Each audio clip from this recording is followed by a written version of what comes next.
మన ప్రభువును రక్షకుడైన యేసుక్రీస్తు శుభనామమున వందనాలు. ప్రియదేవుని సంగమ ప్రియదేవుని బిడ్డలారా, మరి ఉదయకాల సమయం దేవుని వాక్యం ధ్యానించుకున్న ముందుగా ప్రార్థన చేసుకుందాం. ప్రార్థన. కృపగల తండ్రి, దయగల యేసయ్యా, నీ బంగారు పాదాలకు లెక్కలేని వందనాలు, స్తుతులు, స్తోత్రములు. గతించిన రాత్రినంతా నీ రేఖల చాటును కాచి కాపాడి సంరక్షించిన దేవ, ఉదయకాల సమయం సజీవ లెక్కించి ప్రార్థించుండగా వాక్యమైన దేవుడు వాక్యం ద్వారా నాతో మాతో మాట్లాడి మీరే మహిమ ఘనత ప్రభావాలు పొందమని యేసునామమున అడుగుచున్నాం తండ్రి, ఆమేన్.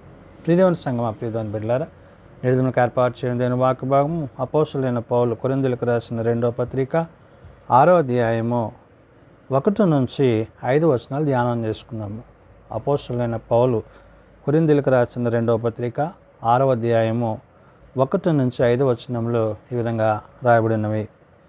కాగా మేమాయన తోడి పనివారమై మీరు పొందిన దేవుని కృపను వ్యర్థము చేసుకొనవద్దని మిమ్మును వేడుకొనుచున్నాము. పౌలు కొరింథీ సంఘానికి పత్రిక రాస్తూ దేవుని కృపను వ్యర్థపరచొద్దు, కృపచేత రక్షింపబడ్డ మనము ఆ కృపకు తగినట్లుగా ఆ కృపయందు నిలిచిన వారమై కృపాసనద్దమునకు చేరువారమై ఆత్మానుసారంగా దేవుడు మనకు అనుగ్రహించిన ఆత్మీయ సిద్ధపాటును బట్టి మనము దేవునిలో జీవించవలసి ఉంది. అంటే కొరింథీలో ఉండే సంఘాన్ని ప్రత్యేకించి ఆత్మాభిషేకము చేత, ఆత్మచేత, శరీరానుసారంగా కాదు కానీ హృదయమందును ప్రవర్తన యందును దేవుని నీతిని అనుసరించి నడుచుకునేవారుగాను, విశ్వాసములో కొనసాగేవారుగాను, వారు దేనిని ఆధారం చేసుకున్నారో ఆ దేవుని యొక్క కృపను బట్టి పౌలు చెప్తున్న మాట ఇదిగో, అంటే దేవుని యొక్క రక్షణ, అంటే రక్షింపబడ్డ మనము ఆ రక్షణను కొనసాగించాలి. కాబట్టి కాగా మేము ఆయన తోడి పనివారమై అంటున్నాడు. ఎవరితో? ప్రభువుతో పాటు పనిచేసిన వారముగా, ఆయన పనిలో పాలిభాగస్తులుగా, దేవుని చిత్తాన్ని జరిగించిన వారుగా ఉంటూ మీరు పొందిన దేవుని కృపను వ్యర్థము చేసుకొనవద్దని అంటున్నాడు. అంటే మీరు ఏదైతే పొందుకున్నారో ఆ పొందుకున్న కృప ఏదైతే ఉందో దాన్ని కాపాడుకోండి. కృపచేత రక్షింపబడ్డ మీరు ఆ కృపాసనం యొద్దకు వెళ్ళే వాళ్ళుగా ఉండాలి తప్ప దాన్ని వ్యర్థపరచక, లోకానుసారంగా కాక ఆత్మీయంగా మీరు దేవుని యొక్క చిత్తాన్ని నెరవేర్చువారై ఉండాలి అనే మాట మాట్లాడుతూ, ఇప్పుడు కూడా ఆ కృపను గూర్చి వేడుకుంటూ ఉండడం అంటే దేవుణ్ణి ప్రార్థిస్తూ, స్తుతిస్తూ, ఆరాధిస్తూ, గణపరుస్తూ మీరు జీవించండి. ఆ విధంగా మీరు ఉండడం వల్ల దేవుని యొక్క మహిమను పొందుతారు. ఆ మహిమాసనంలో మీరు నిలిచి ఉంటారు. కాబట్టి అనుకూల సమయమందు నీ మొర నాలకించితిని, రక్షణ దినమందు నిన్ను ఆదుకొంటిని అని ఆయన చెప్పుచున్నాడు కదా. ఇదిగో ఇప్పుడే మిక్కిలి అనుకూల సమయము, ఇదిగో ఇదే రక్షణ దినము. అంటే నీవు రక్షింపబడ్డానికి, నీవు కృప పొందిన తర్వాత, కృపలో కొనసాగింపబడుతున్న తర్వాత ఆ రక్షణార్థంగా నీవు జీవించడానికి వేరే సమయం అంటూ లేదు. అంటే సమయమును పోనీయక సద్వినియోగం చేసుకోవాలి. ఎందుకు ఈ మాటలు పౌలు ఇక్కడ చెప్తున్నాడంటే, మరి దేవుడు ఇచ్చిన ఆ యొక్క సమయాన్ని, దేవుడు మనకి ఇచ్చిన ఆ యొక్క కృపాదినాన్ని బట్టి ఆ కృపలో రక్షింపబడిన నీవు, ఆ కృపను కొనసాగిస్తున్న నీవు ఏమై ఉండాలంటున్నాడు ఇక్కడ.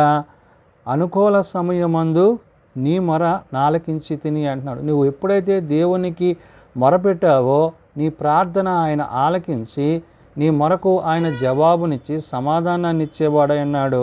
కాబట్టి రక్షణ దినమందు నిన్ను ఆదుకొంటిని అన్నాడు. నీవు మొరపెట్టావు, ఆయన నీ ప్రార్థన ఆలకిస్తాడు. నీకు ఆయన ఏమంటున్నాడు? రక్షణ దినమందు నిన్ను ఆదుకొంటిని అంటున్నాడు. దేవుణ్ణి నువ్వు రక్షణ కొరకు, రక్షణార్థంగా నీ సిద్ధపాటు ఏదైతే ఉన్నదో ఆ సిద్ధపాటుని ఇక్కడ పౌలు గుర్తు చేసి చెప్తూ అంటున్నాడు అని ఆయన చెప్పుచున్నాడు కదా అంటున్నాడు. రక్షించడానికి ఆయన తన హస్తాలను మన యందు చాపి ఉన్నాడు. కాబట్టి దేవుని హస్తాల చేత మన హృదయాలను ఆయన హృదయాల వైపు తిప్పబడినప్పుడు ఆ రక్షణ సంకల్పము నెరవేర్చబడుతుంది. ఆ కృపయందు మనం నిలిచి ఉంటాము. దాన్ని ఉద్దేశించి ఇదిగో ఇప్పుడే మిక్కిలి అనుకూల సమయము, ఇదిగో ఇదే రక్షణ దినము అంటాడు. కాబట్టి ఆ ఉన్న సమయాన్ని దేవుని చెంత నీవేదైతే వేడుకున్నావో ఆయన నీకు అనుగ్రహిస్తున్నాడో ఆ అనుగ్రహింపబడిన దాన్ని బట్టి, ఆ కృపను బట్టి నీవేమవుతున్నావంటే విశ్వాసములో రక్షణలో నిలిచిన వాడవై ఆ రక్షణార్థంగా జీవించువాడవై ఉన్నావు అనే విషయాన్ని గుర్తు చేస్తున్నాడు. అంటే దేవుడు రక్షణ అనేది ప్రతి మానవునికి ఇచ్చాడు.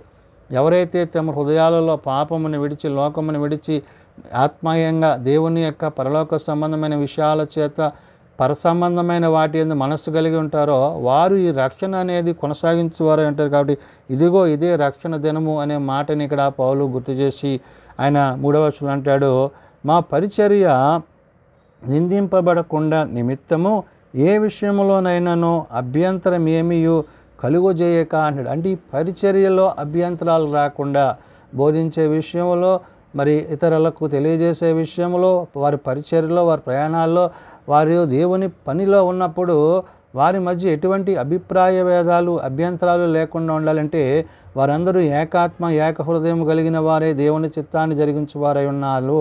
అంటే ఏదైతే వారు ప్రభు కొరకు ప్రత్యేకత చేసుకున్నారో ఆ ప్రత్యక్షతను, ఆ ప్రత్యేకతను, ఆత్మరక్షణను, రక్షణను ఇవన్నీ కూడా పౌలు గుర్తు చేసి అంటున్నాడు, మా పరిచర్య నిందింపబడకుండా నిమిత్తము ఏ విషయములోనైనాను అభ్యంతరం ఏమీ కలుగజేయక అంటున్నాడు. అంటే అభ్యంతరాలు వచ్చాయి అనుకో అక్కడ పరిచర్యలో ఆటంకాలు ఏర్పడతాయి. కాబట్టి ఆ విధంగా పోక కేవలము ప్రభువుని ఆధారం చేసుకుని ప్రభువు మీద ఆధారపడి ఆత్మానుసారంగా నడుచుకుంటూ యేసుక్రీస్తు ప్రభువారు ఏదైతే తండ్రి వద్ద నుండి మనకి తెలియజేసిన విషయాలు ఉన్నాయో ఆ లేఖనానుసారంగా మేము నడుచుకుంటూ జీవిస్తూ విశ్వాసంలో కొనసాగుతున్నాము.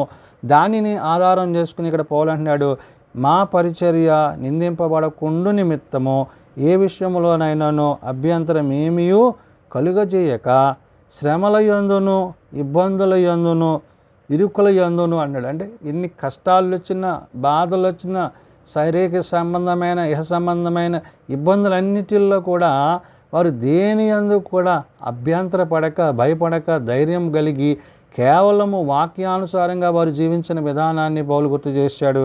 అందుకని అంటున్నాడు, శ్రమల యందును ఇబ్బందుల యందును ఇరుకుల యందును అంటాడు. శ్రమలు వచ్చినా మరి ఇబ్బంది వచ్చినా ఇరుకు వచ్చినా అంటే ఈ మూడు కూడా అపవాది విశ్వాసికి కలిగించు ఆటంకాలై ఉన్నాయి.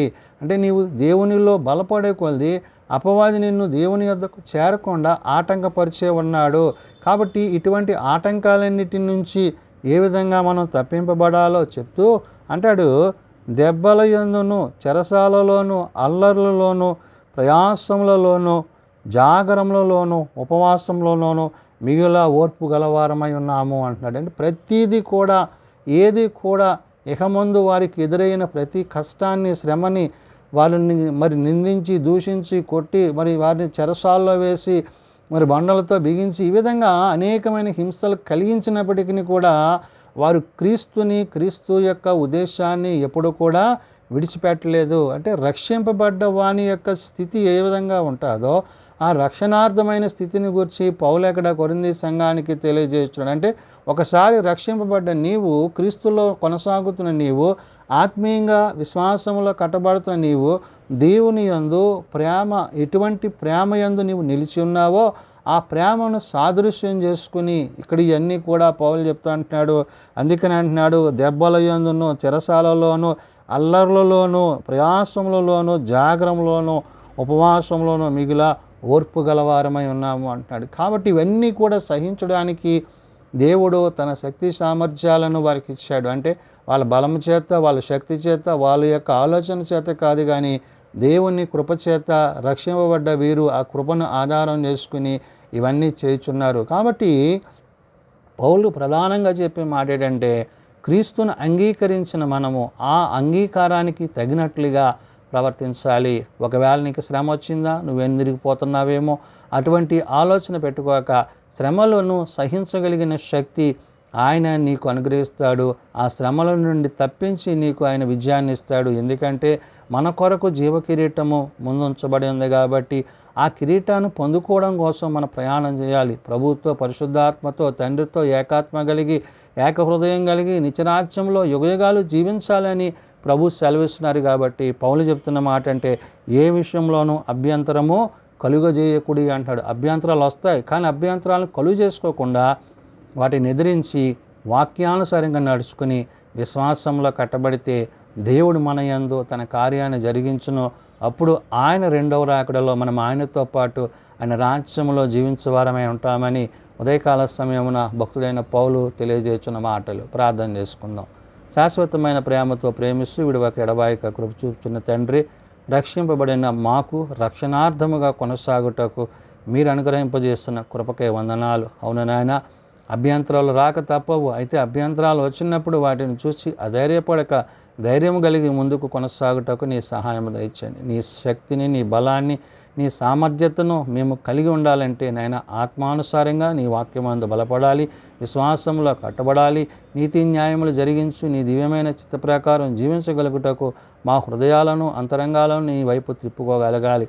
ఎప్పుడైతే ప్రభా నీ మీద ఆధారపడతామో, నిన్ను ఆనుకొని ఉంటామో, నిన్ను ఆశ్రయిస్తామో, అప్పుడు మీరు మాకు సమస్తాన్ని సమకూర్చి అనుగ్రహించేవాడు. కాబట్టి నేను ఇంత గొప్ప రక్షణ దినాన్ని నిర్లక్ష్యము చేయక నీ వాక్య సత్యమును అనుసరించి, నీ నీతిని అనుసరించి జీవించుటకు మాకు నేర్పించండి.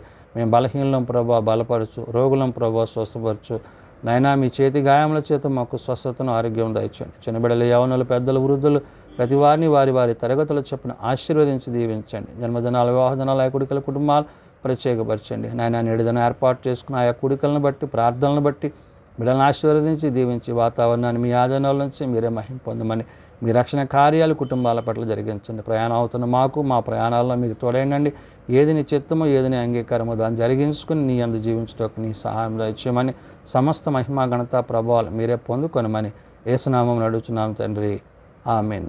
పరలోకమందున్న మా తండ్రి, నీ నామం పరిశుద్ధపరచబడగాక, నీ రాజ్యం వచ్చుగాక, నీ చిత్తం పరలోకమందు నెరవేర్చినట్లు భూమి మీద నెరవేరగాక. మా అనుదినాహారము మాకు దయచేయము. వాళ్ళ అపరాధం చేసిన వారిని మేము క్షమించున్న ప్రకారం మా అపరాధములను క్షమించము.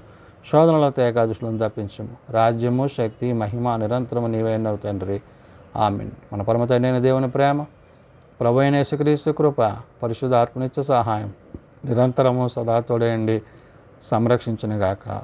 ఆమేన్.